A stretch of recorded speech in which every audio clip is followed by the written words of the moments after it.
मैं आशुतोष मिश्रा सर, मैं आपके पास आ रहा हूं। सीपी जोशी भले ही ये कहें कि मैं सीएम की रेस में नहीं हूं, लेकिन कहा जा रहा है कि कोई ऐसा चेहरा होगा जिसके बारे में कोई सोच भी नहीं रहा होगा। क्या वो चेहरा राजस्थान में सीपी जोशी हो सकते हैं? देखिए, एक बड़ी आपने अभी बात शुरू में बताई कि जैसे यूपी में 8 दिन लगे, असम में 7 दिन लगे। उस सब के पीछे वजह क्या थी? अगर आप पीछे चले हैं तो यूपी में पहले नाम चला था कि मनोज सिन्हा बनेंगे, जो कि पसंद थे नरेंद्र मोदी की। लेकिन बाद में क्योंकि योगी आदित्यनाथ को इतना सपोर्ट था, वो उनको दरकरार नहीं कर पाए। ऐसे ही असम में जो है सोनोवाल जो उस समय सीएम थे, उनको हटा के इनको बनाया गया विश्वास शर्मा को, क्योंकि ये इनके ताकत थोड़ी ज्यादा थी। और केंद्र इस बार, पिछली बार तो उन्होंने सोनोवाल को मुख्यमंत्री बना दिया था, इस बार दबा नहीं पाए। वही बात है जो कि आप देख रहे हैं मध्य प्रदेश, राजस्थान और छत्तीसगढ़ में। अगर आपको याद हो तो 2013 में शिवराज सिंह चौहान और रमन सिंह, नरेंद्र मोदी उस समय गुजरात के मुख्यमंत्री थे, तीनों का नाम चल रहा था कि इनमें से कौन बनेगा प्रधानमंत्री बीजेपी का। तो ये एक कंपटीशन है वहां पे। और वसुंधरा तेरी खैर नहीं, ये नारा तो कोई भूला नहीं है। अब यहाँ पे असल में क्या है कि मोदी जी ने कई बार कहा है अपने प्रेस कॉन्फ्रेंसेस में कि भाजपा में फैसला अचानक नहीं होता, बड़ी योजनाबद्ध तरीके से होता है। अब यहाँ पे योजना क्या है कि आप देख चुके हैं कि कर्नाटक और हिमाचल प्रदेश में जहां मोदी जी ने बार बार जाके कहा कि आपका हर वोट मोदी के नाम पे हो रहा है, आप लोकल आदमी का नाम जाने चाहे ना जाने, वहां पे ये पिट गए। लेकिन मध्य प्रदेश, छत्तीसगढ़ और राजस्थान में इनको अपनी आशा से ज्यादा सीटें मिली हैं। और उसमें जैसे मध्य प्रदेश में शिवराज सिंह चौहान ने अगले एग्जिट पोल के दिन ही कह दिया था कि लाडली बहनों ने कांटे दूर कर निकाल दिए। अब ये चीजें हैं जो कि जिसको मैं कहूंगा कि ये नरेंद्र मोदी का जो गुजराती लश्कर है उसको थोड़ा सा ये डर में, और उसके बाद ये अगर राज के स्तर पे नेता ताकतवर हो जाएंगे तो वो कल को प्रश्न उठा सकते हैं। और नरेंद्र मोदी भी जब बने थे तो कई प्रश्न उठे थे, ऐसा नहीं है। उसके बाद इन्होंने दबा दिया, वो अलग बात है।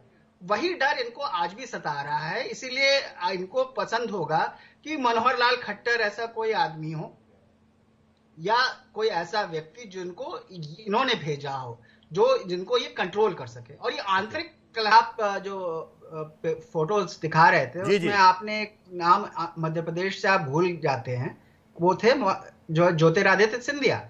वो तो उन्होंने तो कांग्रेस छोड़ी इसलिए थे कि उनको जो है मुख्यमंत्री नहीं बनाया जा रहा था। तो अब आप ये तो ज्योतिरादित्य सिंधिया भी हम दिखाई रहे हैं, ये नहीं है रेसी जी। उसी को देख के मैं कह रहा हूं कि हम लोग जब मध्य प्रदेश की बात करते हैं तो उनका नाम नहीं भूलना चाहिए, क्योंकि उन्होंने तो कांग्रेस छोड़ी इसी बात पे थी कि उनको मुख्यमंत्री नहीं बनाया गया।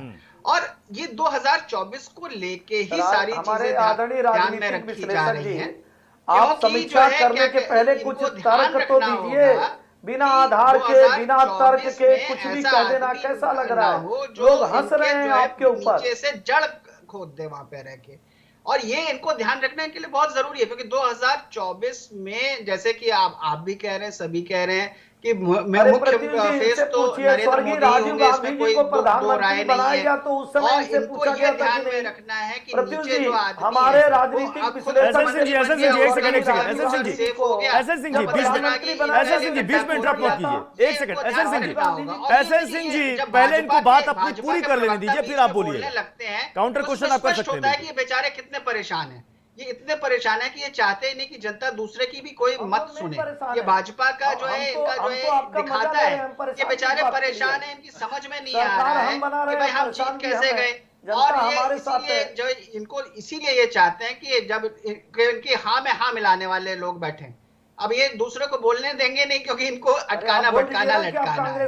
मतलब आशुतोष जी जो आप बार बार कह रहे हैं कि बीजेपी, आशुतोष जी एक सेकंड मुझे और आशुतोष जी को रखिएगा एक बार स्क्रीन पर पीसीआर प्लीज। हाँ आशुतोष जी, जो आप बार बार कह रहे हैं कि बीजेपी भी आश्चर्य में है कि वो जीत कैसे गई। तो कोई पार्टी चुनाव में हारने के लिए तो जाती नहीं है, वो तो जीतने के लिए जाती है।